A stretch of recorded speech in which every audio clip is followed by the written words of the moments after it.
Today, I'm going to talk about something no one ever prepares you for. You are not weak because you break. You break because you expect too much. You expect understanding. You expect effort. You expect loyalty. And most of the time, you expect it from people who never promised you anything. When those expectations are not met, you don't scream. You don't complain. You quietly collapse from the inside. At night, your body rests, but your mind refuses to sleep. The same questions loop endlessly. What did I do wrong? Why did I care so deeply? Why did I give so much? The truth will hurt you, but that same truth will free you. No human being enters your life to carry the weight of your expectations. Your pain feels unbearable because you asked people for things without ever asking them out loud. You hoped they would understand. You hoped they would stay. You hoped they would change. They didn't. And that's where the transformation begins. There was once a person, just like you, quiet, observant, emotionally intense. When he chose someone, he chose them fully. No half-love, no backup plans. He believed something dangerous. If I'm genuine, they'll be genuine. If I'm loyal, they'll be loyal. That belief destroyed him. He expected people to be who he was. He gave time and expected time. He showed empathy and expected empathy. But the world is not a mirror. People don't give based on who you are. They give based on who they are. Slowly, exhaustion crept in. He smiled in public. He talked when necessary. He appeared normal. But internally, something had already died. Then he realized something painful. The deepest pain doesn't come from someone leaving. It comes from the expectations you built silently in your head. That's where no expectations begins. Expectation itself is not evil. Hope itself is not wrong. What's dangerous is placing expectations in the wrong hands. This is the first dark truth of psychology. The more you expect from someone, the more power they have over you. Because expectation makes you vulnerable. Waiting for a reply, you're under control. Hoping they'll change, you're living on their terms. And here's the most dangerous part. When someone knows you expect from them, they stop valuing you. They know you'll wait. They know you'll forgive. They know you'll adjust. You've revealed your weakness. That man kept lying to himself. Maybe they're busy. Maybe they're stressed. Maybe I'm overthinking. But the truth was simple. They had changed.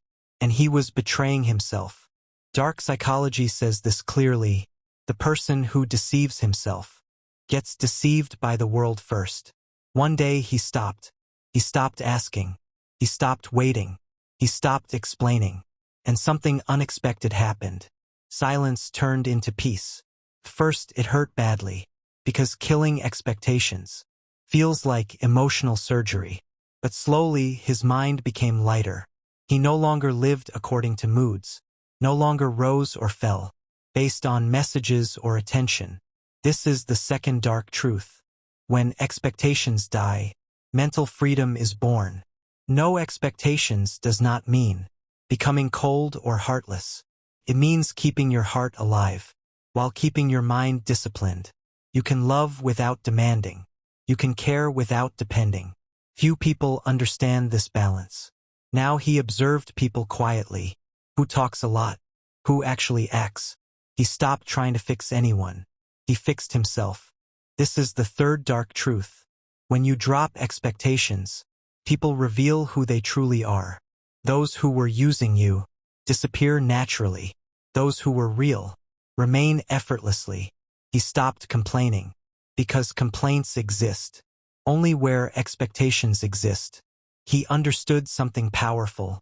Peace doesn't come from changing people. It comes from releasing expectations. Then something shifted. He stopped chasing replies, stopped seeking validation, stopped proving his worth.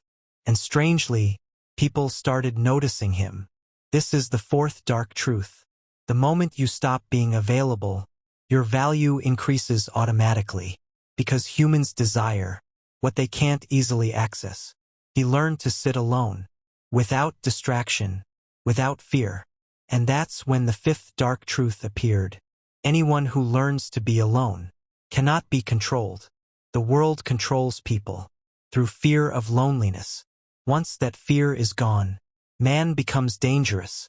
He no longer feared losing people because he realized something critical. People are visitors in your life. You are the home. This is the sixth dark truth. When you stop fearing loss, you become powerful. He stopped begging for respect, stopped seeking approval. Because the seventh dark truth is this: the day you stop depending on external validation, no one can make you feel small. Now when he entered a room, he wasn't the loudest, but his presence was felt. Because calm confidence is louder than noise, he stopped over-explaining silence.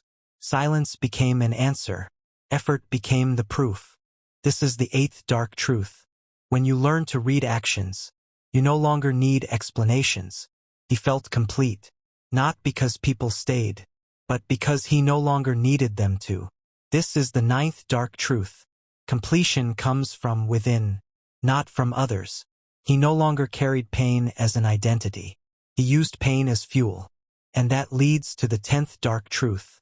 The person who masters his pain cannot be dominated.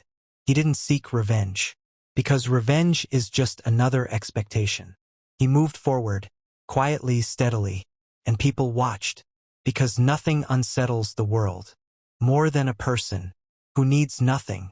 Remember this: pain doesn't come from people. Pain comes from expectations. And the one who kills his expectations cannot be destroyed. That is real freedom.